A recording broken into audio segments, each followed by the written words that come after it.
hoje eu quero partilhar com vocês o texto que está na primeira carta de Paulo aos Tessalonicenses. Tessalonicenses capítulo 4.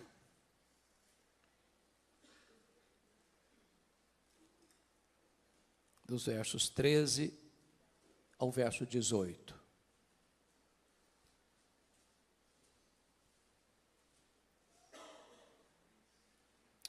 1 Tessalonicenses 4, 13 a 18, lido o texto, mantenha a sua Bíblia aberta comigo, por favor. Não queremos, porém, irmãos, que sejais ignorantes com respeito aos que dormem, para não vos entristecerdes como os demais que não têm esperança. Pois se cremos que Jesus morreu e ressuscitou, assim também Deus, mediante Jesus, trará em sua companhia os que dormem. Ora, ainda vos declaramos por palavra do Senhor isto: nós, os vivos, os que ficarmos até a vinda do Senhor, de modo algum precederemos os que dormem. Porquanto o Senhor mesmo, dada a sua palavra de ordem, ouvida a voz do arcanjo e ressoada a trombeta de Deus, descerá dos céus. E os mortos em Cristo ressuscitarão primeiro. Depois, nós, os vivos, os que ficarmos, seremos arrebatados juntamente com eles entre nuvens, para o encontro do Senhor nos ares, e assim estaremos para sempre com o Senhor. Consolai-vos, pois, uns aos outros com estas palavras. Amém. Bom, o apóstolo Paulo, na sua segunda viagem missionária, esteve nesta cidade chamada Tessalônica. É uma cidade grega, até hoje uma das maiores cidades da Grécia, hoje com o nome de Salônica. E Tessalônica era uma cidade importantíssima, porque ela era a capital de uma província, ela era a capital da província da Macedônia. E Paulo passa por lá, planta esta igreja, uma igreja que vai se tornar uma igreja modelo para outras igrejas, e precisou sair às pressas, porque queriam matá-lo na cidade. Então, dali ele vai para Bereia. E nesta carta, Paulo trata muito especificamente sobre as verdades que nós chamamos de escatológicas, as verdades das coisas do fim. Por ser uma cidade grega, ela tinha forte influência da cultura grega. Esta carta é um clássico exemplo de que, em vez da igreja influenciar a sociedade, é a sociedade que está influenciando a igreja. Em vez da igreja imprimir no mundo o seu pensamento, o pensamento divino, à luz das Escrituras, é a cultura prevalecente que está influenciando a igreja. Qual era o pensamento básico, pilar dos gregos? Era o chamado dualismo. Os gregos criam nisso. O que era o dualismo? O dualismo era a ideia de que a matéria que você toca, que você vê, que você apalpa, era essencialmente má. O espírito invisível, imaterial, espiritual, era essencialmente bom. Em virtude disso, os gregos não acreditavam em três coisas. Eles não acreditavam na criação. Para os gregos, a criação era uma emanação divina, não direta, porque se a matéria era má, um Deus sendo bom não pode criar algo mau. Então a criação veio a ser as últimas emanações da divindade, que já não tinha mais conexão com a divindade, porque na cabeça dos gregos a matéria era má. Então eles não acreditavam na criação. Claro, eles não acreditavam na encarnação, porque para eles Jesus não podia ser Deus e homem ao mesmo tempo, porque já tinha um corpo material, e se para eles a matéria era má, ele não podia ser essencialmente bom. Se ele não podia ser essencialmente bom, ele não podia ser Deus. Então negavam também a divindade de Cristo, a encarnação de Cristo. Mas, finalmente, os gregos negavam a ressurreição. Na cabeça dos gregos, quando alguém morria, a morte era aplaudida por eles, porque na cabeça deles, a alma imaterial estava presa num cárcere, numa masmorra chamada corpo. Então, quando alguém morria, na cabeça dos gregos, aquela alma que estava prisioneira no cárcere chamado corpo, era liberta. Pensar em ressurreição para eles era um anticlímax, era um retrocesso, porque era pegar aquela alma que fora liberta na morte e trazê-la de volta para a prisão do corpo. Então os gregos não acreditavam em ressurreição. É por isso que quando Paulo pregou em Atenas, a cidade grega, capital da intelectualidade humana, ao ouvirem falar de ressurreição, uns escarneceram. Então, o que estava acontecendo aqui? Quando um crente morria na igreja de Tessalônica, era um desespero só. Porque os crentes de Tessalônica, copiando o que estava acontecendo na sociedade, no mundo, eles não tinham esperança. Não tinha cântico, não tinha celebração, não tinha convicção de céu, não tinha garantia de vida eterna. Olha comigo o versículo 13. Não queremos, porém, irmãos, que sejais ignorantes com respeito aos que dormem, para não vos entristecerdes como os demais que não têm esperança. Paulo está dizendo que o mundo não tem esperança e os crentes não podem viver como o mundo sem essa esperança. Agora, o que ele está querendo dizer aqui com os que dormem? Com respeito aos que dormem, para não vos entristecer como os demais que não têm esperança. E a pergunta que eu faço a vocês: o que é que dorme na hora da morte? É o corpo ou é a alma? O que é que dorme? E a resposta insofismável, categórica é o corpo que dorme. A alma não dorme. O seu corpo não sobrevive sem a sua alma, mas a sua alma sobrevive sem o seu corpo. Você não é um corpo que tem uma alma, você é uma alma que tem um corpo. Você e eu fomos feitos do pó, somos pó e voltaremos ao pó. Mas na hora da morte, a alma, que é o sopro divino, se desprende do corpo e se volta para o Senhor. O pó volta à terra como deu, o espírito volta a Deus. Agora, aquela dúvida dos tessalonicenses ainda é a dúvida de hoje. Porque a pergunta hoje que eu mais escuto com um pastor é essa: pastor, como é que vai ser na hora da morte? O que vai acontecer? O que acontece quando um crente morre? Vamos falar dos cristãos agora. E quando falo cristão, estou falando daqueles que nasceram de novo, que têm seu nome escrito no livro da vida, que são herdeiros da vida eterna. O que acontece quando um crente morre? Bom, se você perguntar isso para um ateu que não crê na eternidade, o que acontece quando uma pessoa morre? Ele vai dizer assim: bom, morreu, é só matéria e acabou, não tem mais nada. Não tem mais nada. Se você fizesse a pergunta para um defensor do romanismo, da doutrina romana, ele vai dizer: gente, a pessoa não era tão má para ir direto para o inferno, não era tão boa para ir direto para o céu, morreu, vai para o purgatório. Fica lá sofrendo, purgando os pecados, não sabe se 1 ano, se 10 anos, se 100 anos, se 1000 anos, até os pecados serem purgados e aí poder entrar no paraíso. Não tem esperança nisso. Se você fizesse a pergunta para um espiritualista: o que acontece quando uma pessoa morre? Ele vai dizer: bom, morreu, desencarnou, reencarnou, desencarnou, reencarnou, desencarnou, num processo ad infinitum. Também não tem esperança nisso. Se você fizer a pergunta para uma outra vertente teológica hoje: o que acontece quando uma pessoa morre? Ele vai dizer para você: morreu, a alma fica dormindo, até a segunda vinda de Cristo, inconsciente. Bom, mas isso também não tem esperança. O que a Bíblia diz? O que a Bíblia diz? Quando um crente morre, a Bíblia diz lá em 2 Coríntios 5,8, que morrer é deixar o corpo e habitar com o Senhor.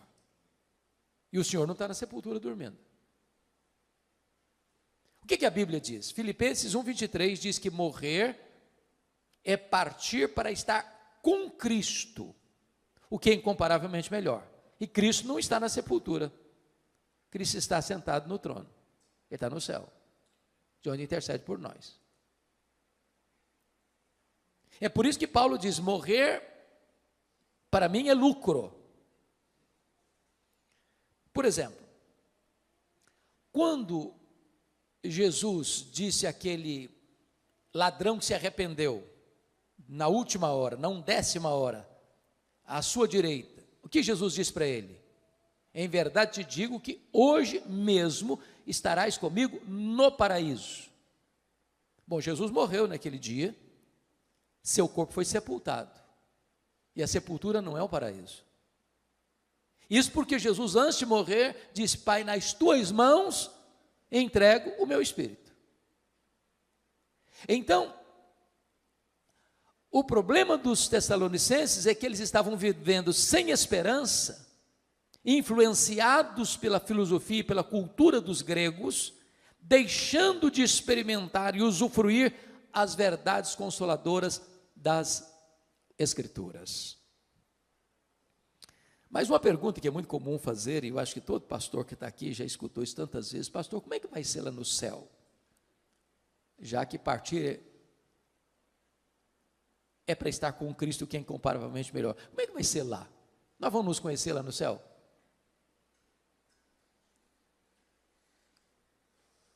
E a resposta óbvia é: claro que nós vamos nos conhecer no céu. É claro. O céu não é retrocesso, o céu é glorificação. Então preste atenção nisso. Aqui você e eu não nos conhecemos direito. Se eu não sei quem aqui está casado há mais tempo. Vamos imaginar que tem aqui no auditório uma pessoa que tem 50 anos de casado. Se eu perguntar para essa mulher assim: você conhece o seu marido? Ela vai responder assim: estou começando a conhecer. Se eu perguntar para o marido: você conhece a sua mulher? Eu falei: rapaz, eu estou arranhando ainda a superfície para conhecer. Os gregos diziam assim: conhece-te a ti mesmo. Os gregos estavam errados. Nem você, nem eu nos conhecemos. Só Deus nos conhece. Eu não sei quanto a você, mas de vez em quando eu fico escandalizado comigo mesmo. Você não fica, não? Falei: meu Deus, não sou eu que estou pensando nisso, não é possível. Você e eu não nos conhecemos. Agora, lá no céu, sem as limitações que nós temos aqui, de tempo, de espaço, de conhecimento, nós vamos nos conhecer. Pense só comigo, imagine você conviver com alguém a eternidade inteira sem saber quem ela é. Faz sentido isso? Não faz o mínimo sentido. É óbvio que nós vamos nos conhecer. Agora, um detalhe, lá no céu não vai ter as mesmas realidades que aqui. Por exemplo, Jesus disse que lá no céu nem se casa, nem se dá em casamento. Às vezes as pessoas nutrem um romantismo irreal nesse sentido. E eu já vi muito funeral, sobretudo de uma pessoa que já está casada há muitos anos, vai a esposa primeiro, vai o marido primeiro, e um fica lá curtindo, passando a mão assim, a mãozinha já gelada, assim, daqui a pouquinho eu estou indo também, dando a ideia de que vai continuar casado lá no céu. Não vai não. Casamento é só para essa vida. Aproveita, porque depois não tem mais. Alguém diz: ufa, até que enfim também.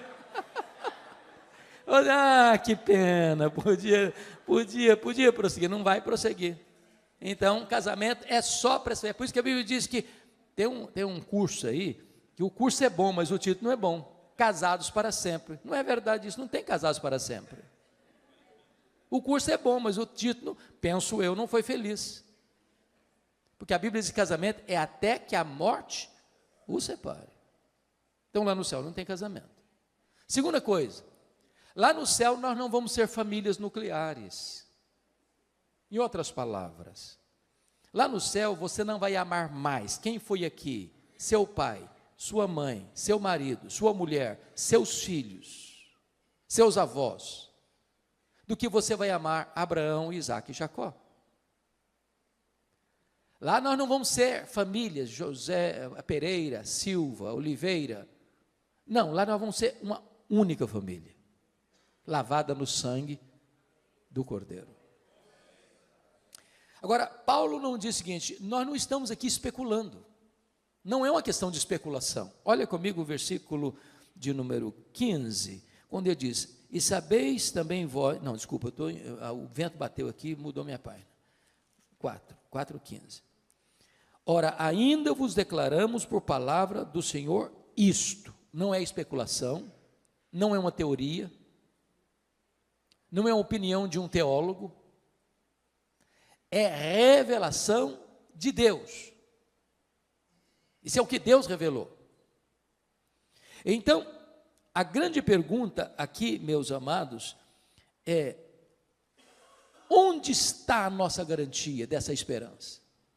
Qual é a base da nossa esperança? E o apóstolo Paulo vai responder nesse texto, no verso 16, é a parousia.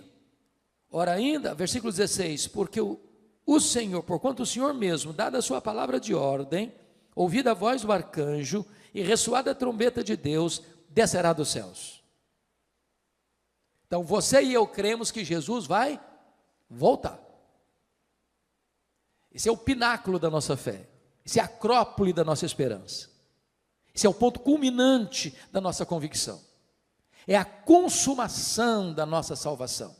Porque notem bem, nós já fomos salvos, nós estamos sendo salvos e nós seremos salvos. Com respeito à justificação, nós já fomos salvos. Com respeito à santificação, nós estamos sendo salvos. Mas com respeito à glorificação, nós seremos salvos. Essa é a nossa convicção. Jesus vai voltar. Ele vai voltar. E não tem corte humana, por mais egrégia que ela seja, que possa cancelar essa agenda. Essa agenda não está estabelecida na terra, nem pelos homens, ela está estabelecida no céu, pelo próprio Deus. Ele vai voltar. E a pergunta é: como ele vai voltar? Primeiro, ele vai voltar pessoalmente. Está lá em Atos 1, versículos 9 a 11, que quando ele está subindo entre nuvens, 2 anjos descem, e os discípulos perguntam, e eles perguntam para os discípulos, estão olhando, varões galileus, por que estáis olhando para as alturas? Esse mesmo Jesus que vi subir, do mesmo modo, descerá. Ele não vai enviar um embaixador, não será Gabriel, não será Miguel, não será um arcanjo, não será um querubim, ele mesmo voltará pessoalmente. Segundo, como ele voltará? Ele voltará visivelmente. Lá em Apocalipse 1,7 diz que todo olho verá, até aqueles que o traspassaram. O que significa isso? Até aqueles que o traspassaram. Lá em João 5, 28 e 29 diz que todos os mortos, quando ele voltar, ouviram a sua voz e sairão dos túmulos, uns para a ressurreição da vida, outros para a ressurreição do juízo. Aqueles que cuspiram em Jesus, aqueles que esbordoaram a cabeça de Jesus, aqueles que crucificaram Jesus, aqueles que zombaram de Jesus, vão ter que ressuscitar quando ele voltar, e vão ter que ver Jesus na sua glória, na sua vinda. Vai ser o evento mais público da história, não importa o fuso horário, agora é exatamente 10 horas e 6 minutos no Brasil, exatamente agora são 10 horas e 6 minutos da noite, lá no Japão, não importa se de dia, se de noite ou se à tarde.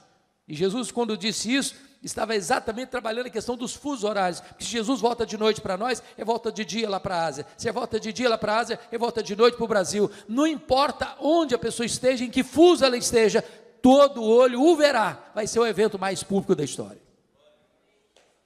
Mas em terceiro lugar, como ele voltará? Ele voltará audivelmente, porque o versículo 16 nos informa que, ouvida a voz do arcanjo, ressoada a trombeta de Deus, ele descerá dos céus. Ou seja, vai ser com o maior alarido da história. Não tem um arrebatamento secreto que ninguém viu, ninguém percebeu. Não, é público, é visível, é audível. Não haverá caverna tão profunda, não haverá deserto tão inóspito, não haverá montanhas tão geladas, onde as pessoas estejam que não ouçam o ruído, o alarido, a publicidade desse som, quando Jesus voltar para buscar a sua noiva, a sua igreja. Como Jesus voltará? Quarto lugar, ele voltará repentinamente. Diz no sermão profético de Jesus que vai ser como um relâmpago que risca os céus do Oriente ao Ocidente. Quando está chovendo muito, está dando uma tempestade, você vê relâmpagos e você escuta trovões. Qual que acontece primeiro? O relâmpago ou o trovão? Ambos ao mesmo tempo. Você vê o relâmpago primeiro, porque a velocidade da luz é maior do que a velocidade do som. Então, um relâmpago ele risca os céus num átimo de tempo. Vai ser com essa rapidez. Paulo, em 1 Coríntios 15, vai comparar como um abrir e fechar de olhos. Quantas vezes você abre e fecha os olhos por dia? Você não sabe. É automático. Aliás, Paulo vai usar uma palavra lá em 1 Coríntios 15, num momento, e a palavra momento no grego é a palavra átomos, de onde vem a palavra portuguesa átomo.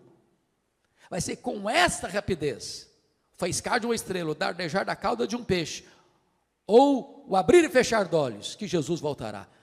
Sabe o que significa isso? Não dá para se preparar de última hora.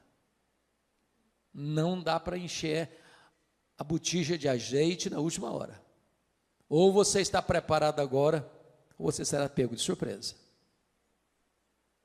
Quinto lugar, como Jesus voltará? Ele voltará não só repentinamente, mas ele voltará também inesperadamente. Vai ser como um ladrão. O ladrão não manda um WhatsApp para você dizer, olha, tal dia, prepara um cafezinho, faça um pãozinho de queijo, que eu estou chegando na sua casa. Ele chega de que maneira? De que maneira? Inesperadamente. Você não está aguardando, você não está esperando, e ele chega. Sabe o que significa isso? A volta do Senhor Jesus não será um dia óbvio. Todos aqueles, irmãos, que marcaram a segunda vinda de Cristo, desculpem da expressão bem brasileira, quebraram a cara. Se frustraram. Porque a agenda não está na terra. É da economia da soberania do Deus Pai. Então preste bem atenção nisso. O que a Bíblia diz que se o chefe de família soubesse que horas que o ladrão chegaria, ele se prepararia e não permitiria que ele entrasse. Vai ser assim. Vai ser um dia comum. O dia que você levanta, vai trabalhar, se levanta, vai levar filho na escola, se levanta, vai fazer uma viagem, se levanta e vai ficar em casa mesmo. Não vai ser um dia óbvio, vai ser agora, está tudo indicando que vai ser hoje. Não vai ser assim. Penúltimo lugar, como Jesus voltará? 1 Tessalonicenses 5 diz que vai ser inescapável, uma volta inescapável. Vai ser como uma mulher grávida que está para dar à luz. Quando uma mulher está grávida, ela vai dar à luz. Não dá para dizer, está cancelada a gravidez. Pronto, agora não vai mais nascer nada.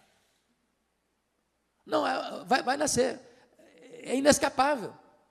Em outras palavras, não tem nenhuma autoridade na terra, por mais poderosa que ela seja, pode dizer, Jesus não voltará. Não, é inescapável, ele voltará sim. E ele voltará como Rei dos Reis, como Senhor dos Senhores, como Juiz de vivos e de mortos. Ele voltará para estar assentado no trono e julgar as nações. Finalmente, como ele voltará? Ele voltará vitoriosamente.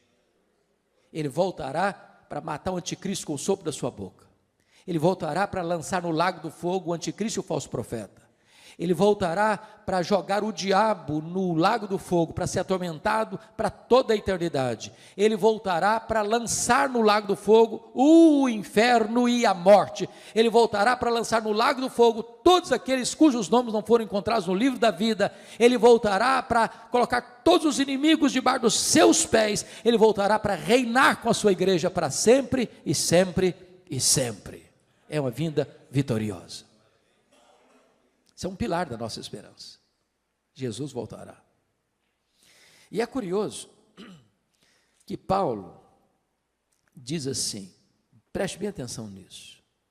Versículo 15, ora ainda vos declaramos por palavra do Senhor isso, nós os vivos, os que ficarmos até a vinda do Senhor. Paulo era o maior teólogo, e é ainda considerado o maior teólogo da história do cristianismo. Mas ele esperava a segunda vinda de Cristo para os seus dias. Há muitas pessoas que hoje, do alto da sua sapiência teológica, dizem, não, esquece, vai demorar mais de 500 anos ainda, vai demorar mais de 1000 anos ainda. Nenhum de nós tem essa autoridade para dizer isso. Aliás, nós deveríamos estar na ponta dos pés, na linguagem de Pedro, na segunda carta, capítulo 3, aguardando e apressando o dia da vinda do Senhor, e dizendo, Maranata, ora vem, Senhor Jesus. Mas se nós temos a revelação como primeiro pilar da nossa esperança, se nós temos a parousia, a segunda vinda como segundo pilar da nossa esperança, em terceiro lugar, nós temos a ressurreição como terceiro pilar da nossa esperança. Compare aí o versículo 16 na parte B, onde diz, e ressoada a trombeta de Deus, descerá dos céus, e os mortos em Cristo ressuscitarão primeiro. A grande pergunta é, primeiro em relação a quem? Porque é uma vertente teológica que diz que ressuscitarão primeiro em relação aos outros mortos não crentes, mas não é isso que Paulo está tratando, não é disso que ele está falando. Ressuscitarão primeiro em relação aos que estiverem vivos, porque segue o texto, depois nós os vivos, os que ficarmos. Então preste bem atenção aqui numa coisa importante. Quando um crente morre, estou falando crente salvo, não é crente nominal, não deveria existir desespero, porque quando um crente morre, ele já começa imediatamente, está lá em Hebreus 12, que o Espírito é aperfeiçoado para entrar na glória.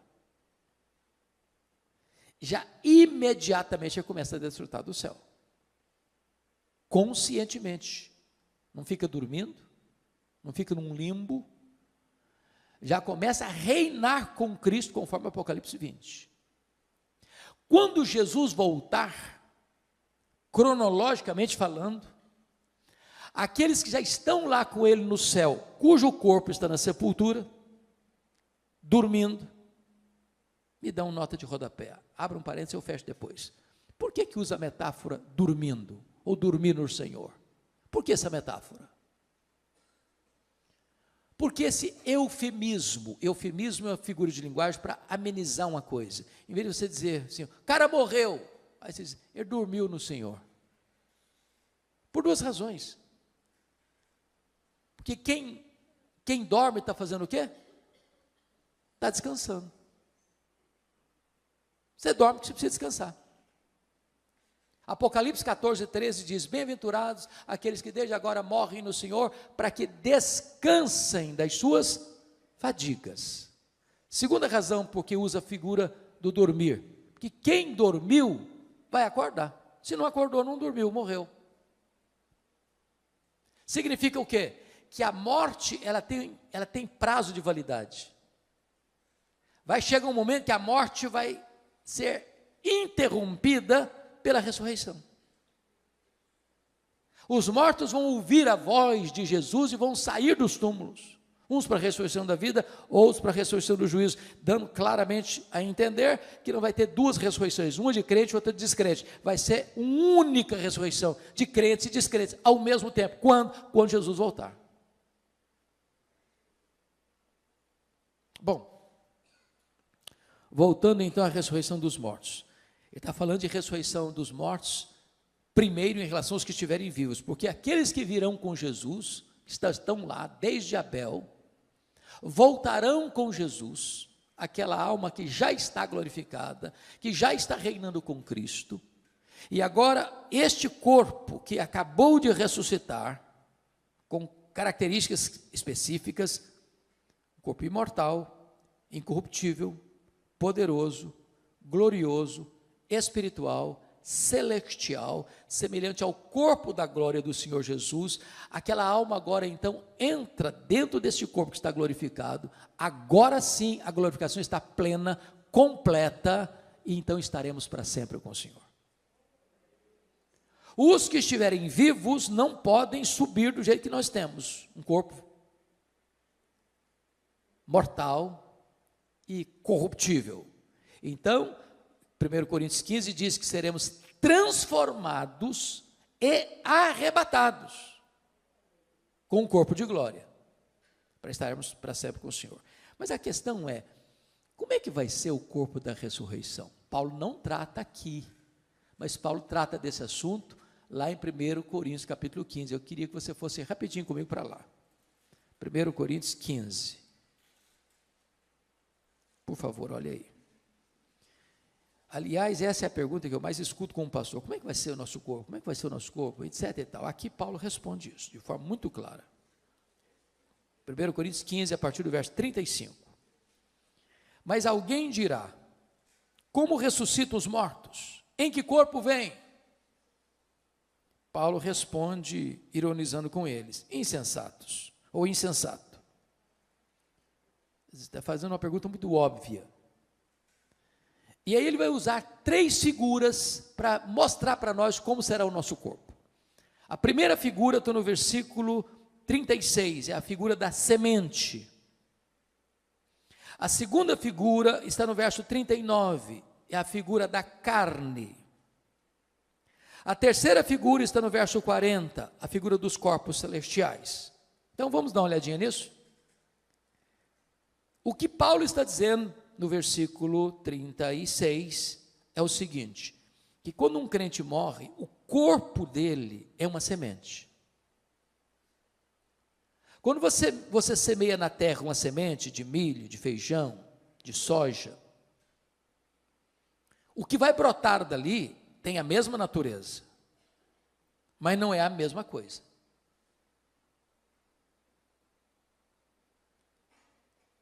Então, ele vai explicar isso melhor a partir do verso 42.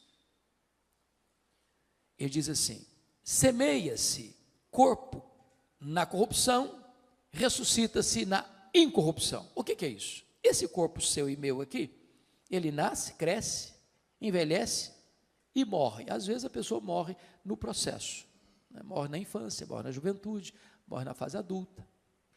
Mas ele tem um prazo de validade. Esse corpo nosso aqui fica velho, cansado, senil, caquético e morre. Esse corpo aqui tem fraquezas que vão se avolumando. Por exemplo, nós temos fraquezas físicas. Querendo ou não, o tempo vai esculpindo em nosso rosto algumas rugas indisfarçáveis. Falando baixinho, as mulheres são mais espertas do que os homens. Elas driblam isso um pouco melhor com um bom cosmético. Às vezes se acorda de manhã, é um caos. Depois de um bom cosmético, vira um cosmos. Daqui a pouquinho, uma cirurgia plástica ajuda muito.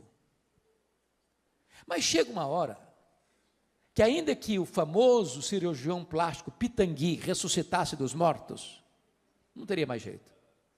As mãos já estão trôpegas, os joelhos bambos, as pernas fracas, os olhos embaçados. E diz os entendidos que cada fio de cabelo branco que brota na sua cabeça é a morte chamando você para um duelo.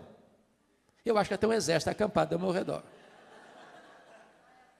Temos fraquezas físicas. Os seus fugiram todos, mas a barba está aí para não deixar você escapar. Temos fraquezas emocionais. Há momentos na vida que você se desespera. E você nem consegue chorar, você só consegue gemer e dizer, meu Deus, eu não aguento mais. Temos fraquezas morais. Você e eu já prometemos para Deus, com lágrimas nos olhos, meu Deus, eu não vou cometer mais esse erro. Eu não vou cometer mais esse pecado. E daqui a pouco você se flagra cometendo o mesmo erro, o mesmo pecado. Não é porque faltou para você sinceridade, não, faltou para você poder. Somos fracos. Temos fraquezas espirituais. Somos um ser ambíguo, paradoxal, contraditório. O bem que queremos fazer não fazemos, o mal que não queremos praticamos. Somos fracos. Eu, quando passo pelas livrarias, e eu faço isso praticamente toda semana, procurando ver o que está saindo de novo, e vocês todos sabem que os livros mais publicados no Brasil e no mundo são livros de autoajuda. São livros que dizem assim para você: você é forte, você tem a força, você é um gigante. Basta você acordar, você é um gigante.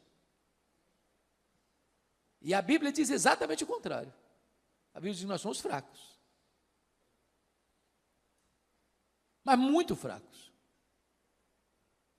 A Bíblia diz que Deus conhece a nossa estrutura e sabe que somos pó.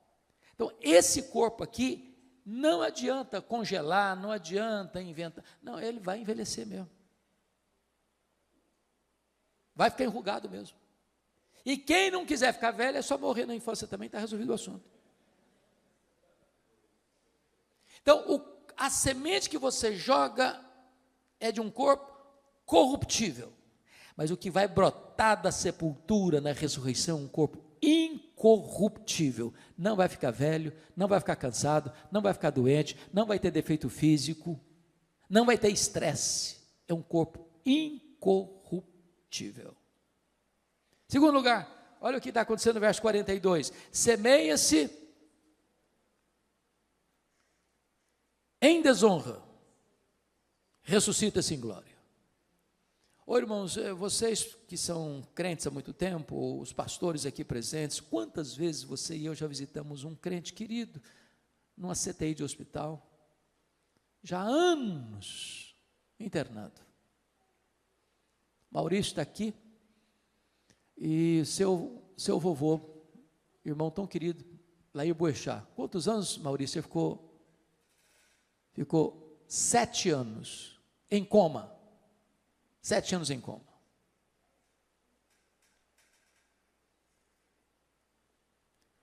Muitas vezes eu já visitei ovelhas e irmãos fora do círculo da igreja local, que o corpo já estava caquético, encolhido, pele e osso.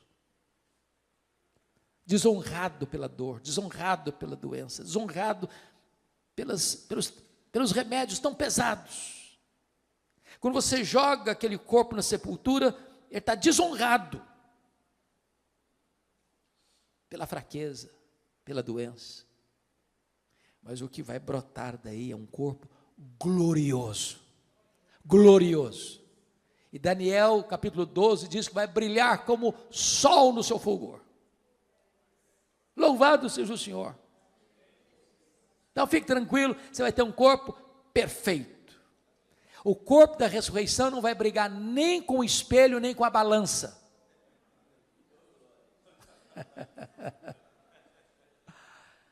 Terceiro, olha o versículo 43.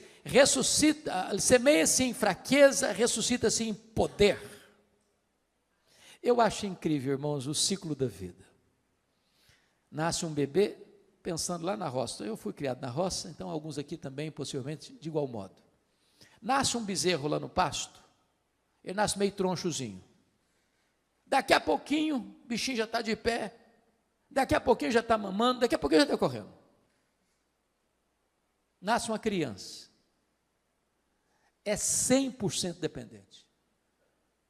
Chega um ano, totalmente dependente. E aí, de repente, cresce, começa a andar, começa a correr, de repente vem um adolescente, vaidoso, um jovem com os músculos tonificados, daqui a pouquinho já está adulto, já está andando mais assim, mais moderadamente, daqui a pouquinho já não corre mais, daqui a pouquinho os passos já estão mais lentos, daqui a pouquinho está precisando de uma muleta, daqui a pouquinho está precisando de uma cadeira de rosa, daqui a pouquinho está precisando de uma maca, daqui a pouquinho já está, mais do que um bebê, totalmente dependente de novo. Semeia-se em fraqueza, ressuscita-se em poder. Você quer saber como é que vai ser o nosso corpo poderoso? Olha o corpo de Jesus ressurreto. Ele entrava numa casa fechada, sem precisar abrir a porta. Ele saía lá de Jerusalém e aparecia lá na Galileia, 154 quilômetros, sem precisar percorrer o trecho. Ele foi assunto aos céus com o seu corpo glorificado. Agora deixa eu fazer uma perguntinha. Onde fica o céu? A que distância o céu está da terra? O nosso universo, diz os estudiosos, tem mais de 93 bilhões de anos-luz de diâmetro. Sabe o que significa isso? Se você voar à velocidade da luz, 300 mil quilômetros por segundo, nessa velocidade você demoraria mais de 93 bilhões de anos para chegar lá. Onde está o céu? Pergunto a vocês, com que velocidade Jesus voltou para o céu? Velocidade da luz? 300 mil quilômetros por segundo? Se ele voltou na velocidade da luz, ele está logo ali na esquina do universo ainda, depois de 2000 anos. Sabe o que significa que nós teremos um corpo poderoso? Significa que novos céus e nova terra será todo o ambiente do nosso habitat. Vou dar uma puladinha no céu, dar uma puladinha na terra. Quanto tempo um anjo gasta para vir do céu à terra? Quanto tempo? Sabe o que significa isso? Nós não estaremos como os anjos, como o corpo ressurreto de Jesus, sujeito às mesmas leis que nos governam agora. É por isso que o hino diz, nem metade da glória celeste jamais se contou ao mortal. Mas vamos à segunda imagem, à segunda figura? Como é que vai ser o nosso corpo? Confira aí comigo agora o versículo 39. Nem toda a carne é a mesma, porém uma é a carne dos homens, outra é a carne dos animais, a outra a carne das aves, a outra a carne dos peixes. Uai, Paulo, eu não estou te entendendo agora. Será que Paulo está dizendo aqui que também os animais, as aves e os peixes vão ressuscitar? É disso que ele está tratando?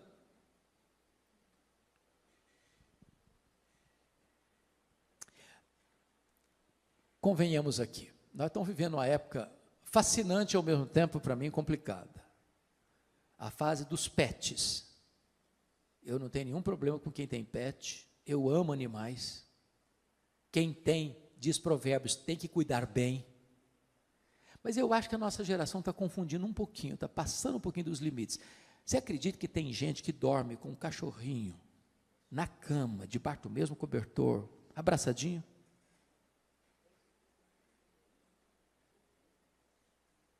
Eu estava num voo internacional há uns 3 anos, lá em Washington, vindo para o Brasil. E eu estou sentado e chega um casal muito bonito, um rapaz e uma moça muito bonitos, com um cachorro grandão, sentado na minha frente. Daqui a pouquinho o rapaz disse assim para a moça, fique aqui que eu vou comprar uma Coca-Cola. O lugar que vendia Coca-Cola ficava a uns 10 metros de onde estavam sentados. Quando o rapaz saiu, a moça lascou um beijo na boca do cachorro, mas daquele beijo cinematográfico. E eu fiquei olhando espanto, falei, meu Deus, mas é muito mau gosto dessa menina. Está doido, senhor.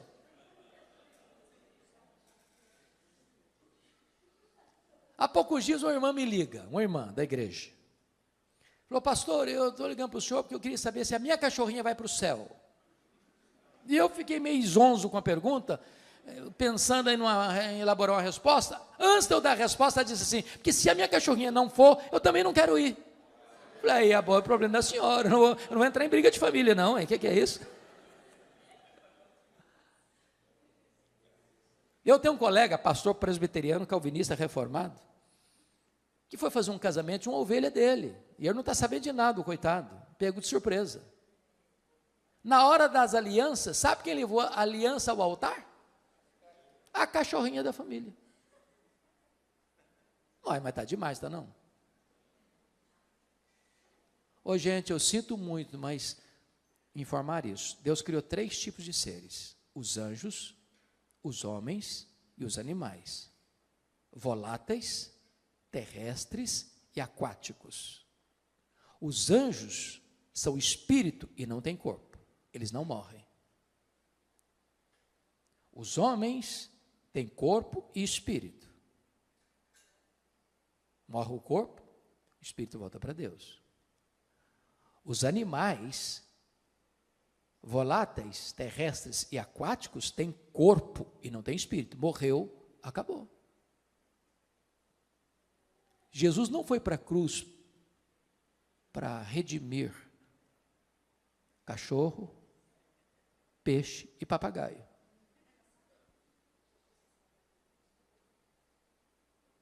Está claro isso?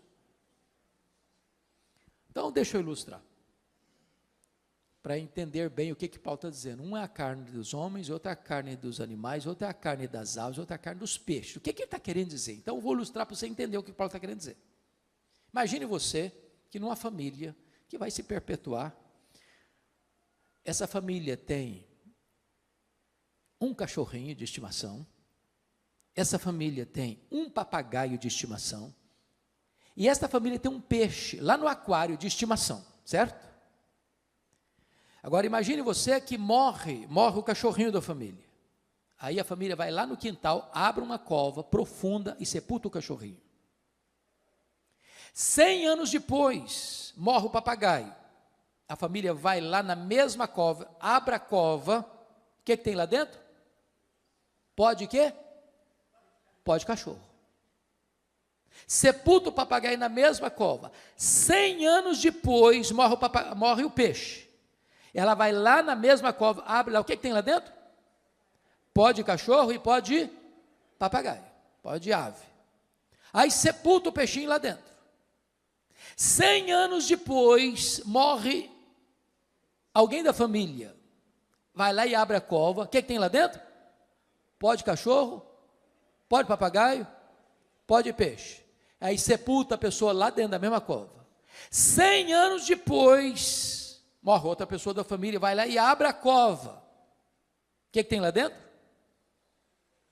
Pode cachorro, pode papagaio, pode peixe, pode gente, pode homem. E na hora que Jesus voltar, como é que vai ser? Está tudo misturado, tudo é pó, tudo é pó. Tudo é pó. Como é que vai ser então? Vai ressuscitar tudo junto? Vai ressuscitar pó de cachorro, vai voltar a ressuscitar pó de papagaio, pó de peixe, pó de gente? Não. O que Paulo está nos ensinando, um é a carne dos homens, outra é a carne dos animais, outra é a carne dos aves, outra é a carne dos peixes, mas quando Jesus ressuscitar, só pó de gente vai ouvir a voz dele e sair do túmulo. Pastor, como é que fica esse negócio de cremar? Vai comprometer a ressurreição?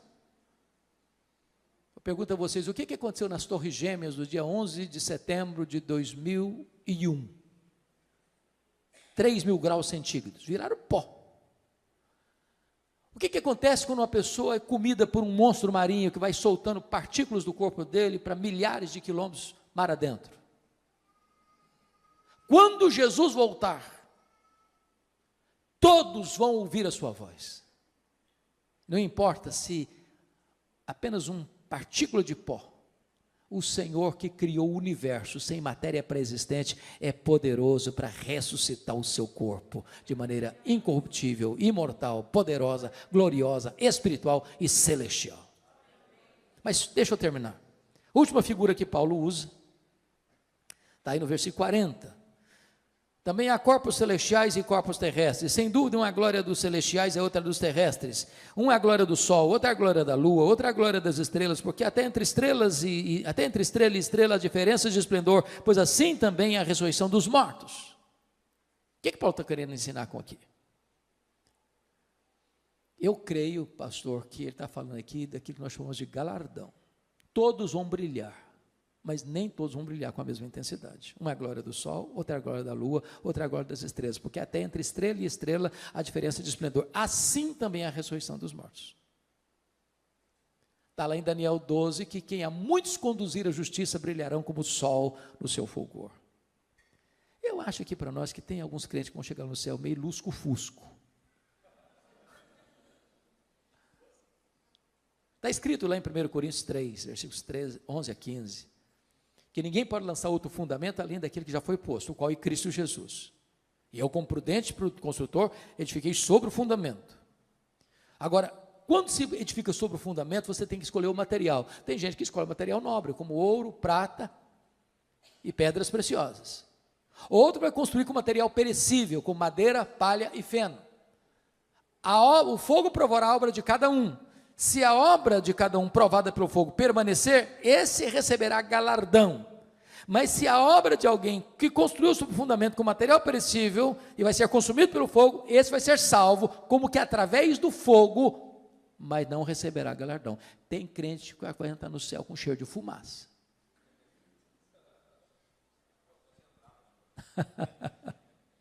Com cheiro de fumaça. Preste atenção nisso.